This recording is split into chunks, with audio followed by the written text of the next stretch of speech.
जय श्री महाकाल दोस्तों, आज मैं आप लोगों के लिए बहुत ही अच्छी साधना की जानकारी लेकर आया हूँ। हर साधक का सपना होता है इन्हें सिद्ध करने का। आप सभी ने इस शक्ति के विषय में सुना ही होगा। बहुत ही शक्तिशाली और बहुत ही खतरनाक शक्ति के बारे में आज आप सभी को बतलाने जा रहा हूँ। हर साधक और जो साधक नहीं है वो भी जानते हैं। लोना चमारी के बारे में कौन नहीं जानता है आज के समय में। इनकी साधना दो रूपों में की जाती है, पर आज मैं आप लोगों को सात्विक रूप के विषय में जानकारी दे रहा हूँ। इनके साधना कोई भी अमावस्या, दिवाली, होली या शनिवार से शुरू होती है। हर साधक इन्हें सिद्ध तो करना चाहता है, पर सही विधि विधान ना होने की वजह से ये सिद्ध नहीं हो पाती है। इसलिए लोना चमारी के सिद्ध साधक ना के बराबर होते हैं। इनकी साधना में 5 मिठाई और फल का भोग लगता है। इस साधना में बैठने का आसन लाल रंग का होना चाहिए। साधक का वस्त्र भी लाल रंग का होना अनिवार्य होता है। इनकी साधना पूर्व मुख करके साधक को बैठना होता है। लोना चमारी को तंत्र के क्षेत्र में कौन नहीं जानता। गुरु गोरखनाथ जी की शिष्या, अपार शक्तियों की मालिक।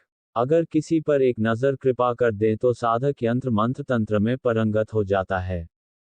जिस प्रकार श्री गुरु गोरक्षनाथ जी की साधना से साधक आध्यात्मिक शक्तियां प्राप्त कर लेता है, उसी प्रकार ये साधना संपन्न कर लेने पर अज्ञानी से अज्ञानी साधक भी यंत्र मंत्र तंत्र में पारंगत हो जाता है।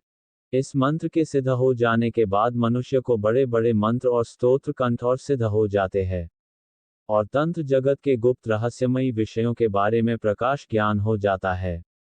सभी कठिन से कठिन साधनाओं में आने वाली समस्याओं का निवारण गुप्त रूप से चल जाता है, और आध्यात्मिक दृष्टि से साधक आगे बढ़ जाता है।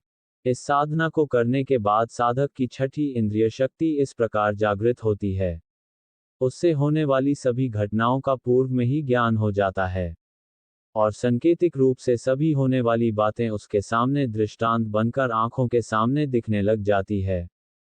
इस साधना को करने के उपरांत साधक में अजीब से जीवनी शक्ति का संचार हो जाता है।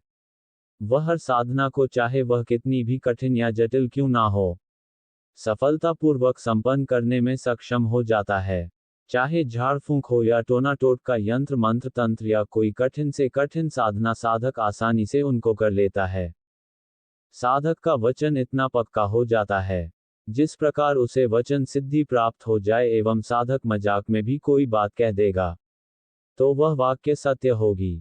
इसलिए इस साधना को करने के बाद साधक को बोलने में संयम का प्रयोग करना चाहिए, ताकि आपके द्वारा किसी जीव को बुरा ना हो।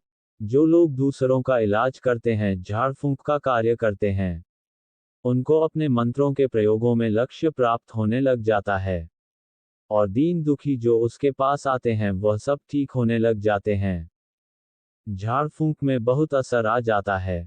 शुरुआती दिनों में शक्तियां आपसे छल कर सकती हैं, इसलिए आपको चौकन्ना रहना चाहिए और किसी भी प्रकार से भ्रम में नहीं पड़ना चाहिए। लेकिन देवी अन्य रूप बनाकर साधक को भ्रमित कर सकती हैं। इसी वजह से इनकी साधना में साधक को चौकन्ना रहना चाहिए। इनकी साधना 41 दिनों की होती है। वैसे देवी 21 दिनों में आ जाती है और वचन हो जाते हैं। अगर आप लोगों को मेरी दी हुई जानकारी और साधना अच्छी लगती है तो इस चैनल को सब्सक्राइब करें और बेल आइकन का बटन दबाकर रखें, ताकि मेरे द्वारा कोई साधना या साधना की जानकारी दी जाए तो सबसे पहले आप तक पहुंच सके। जिस किसी साधक भाई को ये साधना करनी है तो वह हमसे संपर्क कर सकते हैं। फिर मिलते हैं कुछ और साधना की जानकारी के साथ। तब तक के लिए मेरे सभी साधक भाइयों को जय श्री महाकाल।